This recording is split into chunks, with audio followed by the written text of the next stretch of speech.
Halo teman-teman semua, aku Putu. Dan aku Komang. Kita berdua akan menemani kalian belajar matematika. Khususnya materi bangun ruang sisi datar. Kali ini kita akan belajar mengenal bagian-bagian bangun ruang sisi datar, yaitu kubus, balok, prisma dan limas. Namun sebelumnya, masih ingatkah kalian bentuk-bentuk bangun datar dan bagaimana mencari luas dan kelilingnya? Bangun datar ada bentuk persegi, persegi panjang, segitiga, dan yang lainnya. Untuk lebih mengingat konsep bangun datar, coba kalian cari luas dan keliling bangun datar berikut.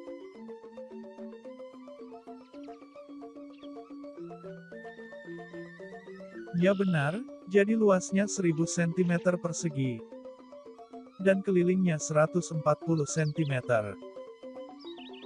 Kita perlu mengingat konsep-konsep bangun datar tersebut, karena bangun datar termasuk salah satu bagian-bagian bangun ruang. Tapi sebelum lanjut membahas pokok bahasan kita kali ini yaitu bagian-bagian bangun ruang. Yuk tonton dulu kebudayaan Bali berikut ini. Matematika khususnya bangun ruang sangat bisa dikaitkan dengan kebudayaan Bali yang beraneka ragam. Misalnya dalam mengulat tipat. Ternyata bentuk-bentuk tipat Bali menyerupai bangun ruang, contohnya tipat galeng seperti balok, tipat gatep seperti kubus, tipat Pandawa seperti limas, tipat sesapi seperti prisma segitiga, tipat sirikan seperti prisma belah ketupat, dan tipat gong seperti gabungan kubus dan balok. Setelah diulat, tipat-tipat tersebut biasanya diisi beras dan direbus, lalu dikukus untuk dipanaskan kembali. Tipat Bali ini biasanya digunakan sebagai pelengkap Banten untuk suatu upacara tertentu.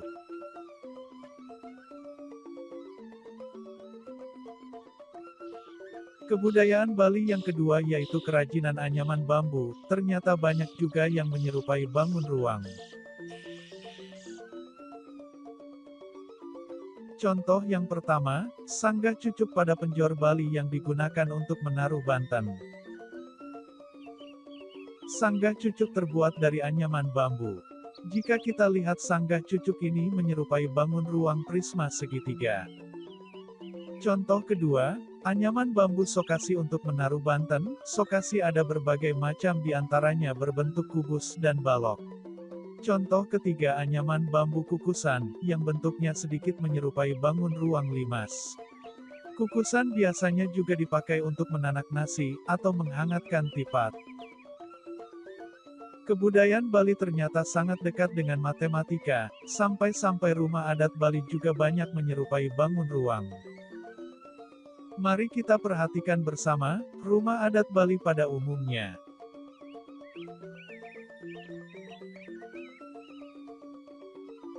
Pawon terlihat seperti gabungan bangun prisma dan balok.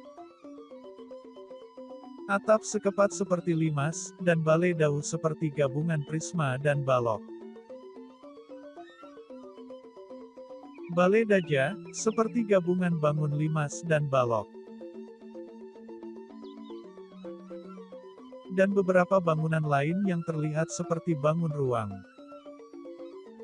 Ternyata banyak kebudayaan Bali yang bisa dikaitkan dengan matematika, khususnya budaya Bali yang menyerupai bangun ruang.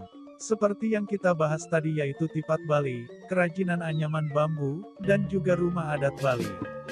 Kebudayaan Bali ini perlu kita jaga dan kita lestarikan bersama. Karena selain penuh makna dan keindahan, juga bermanfaat untuk mempelajari ilmu pengetahuan.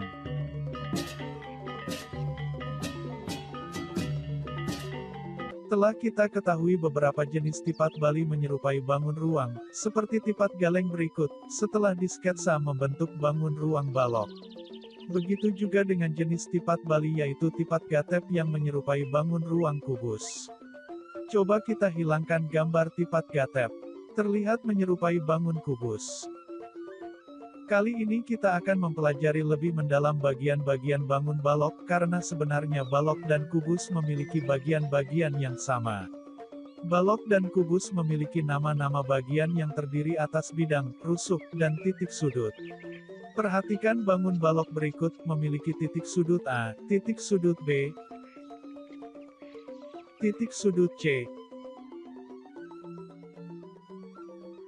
titik sudut D,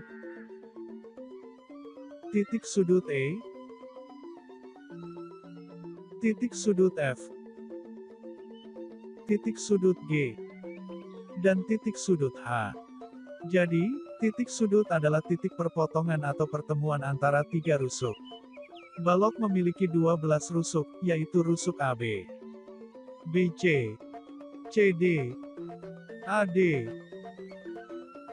EF, FG, GH, EH, AE, BF, CG dan DH. Rusuk adalah perpotongan antara dua bidang. Balok memiliki 6 bidang, yaitu bidang ABFE, DCGH, ABCD, EFGH, BCGF, ADHE. Jadi, bidang adalah sekat yang membatasi antara bagian dalam dan bagian luar bangun ruang. Selanjutnya kita bahas diagonal pada balok. Diagonal adalah garis yang menghubungkan dua titik yang tidak berurutan.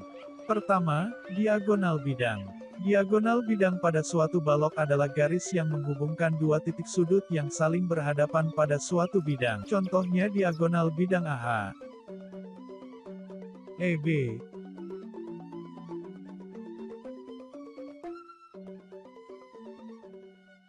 AC,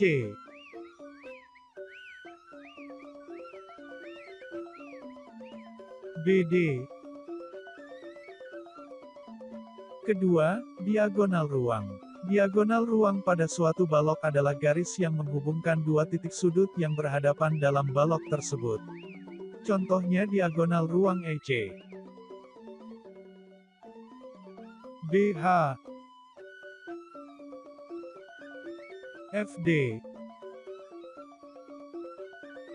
GA.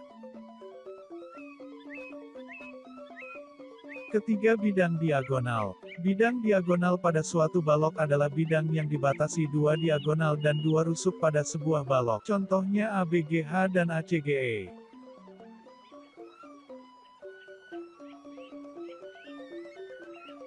Tipat Bali selanjutnya adalah tipat sesapi.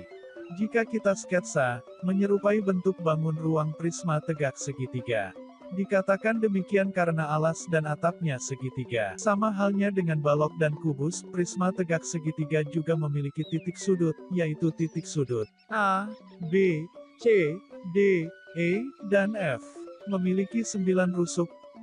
Rusuk AD, AC, CF, FD, AB, DE, EB, EF, dan BC.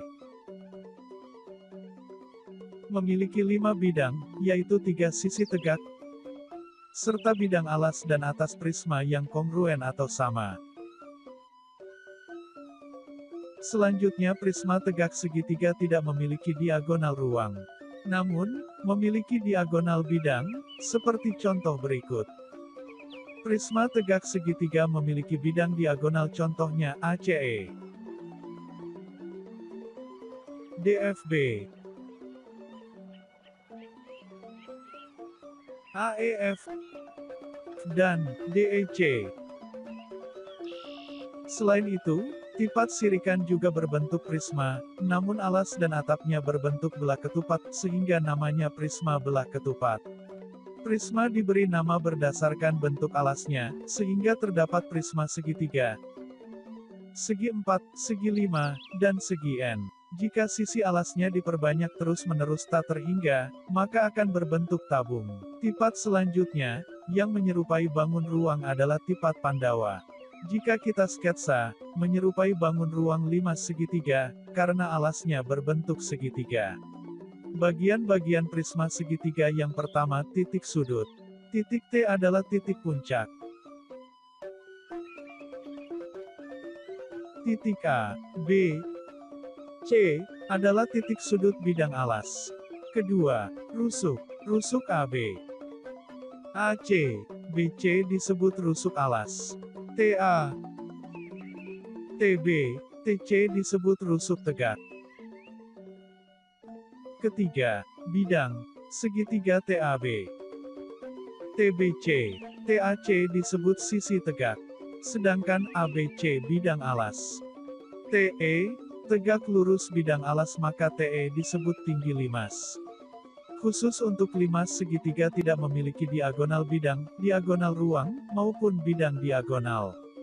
Sama halnya dengan prisma, limas juga diberi nama berdasarkan bentuk alasnya. Sehingga terdapat limas segitiga, segi 4, segi 5, dan segi N. Sebuah limas segi N beraturan, jika sisi alasnya diperbanyak terus-menerus maka bentuk limas itu akan mendekati kerucut.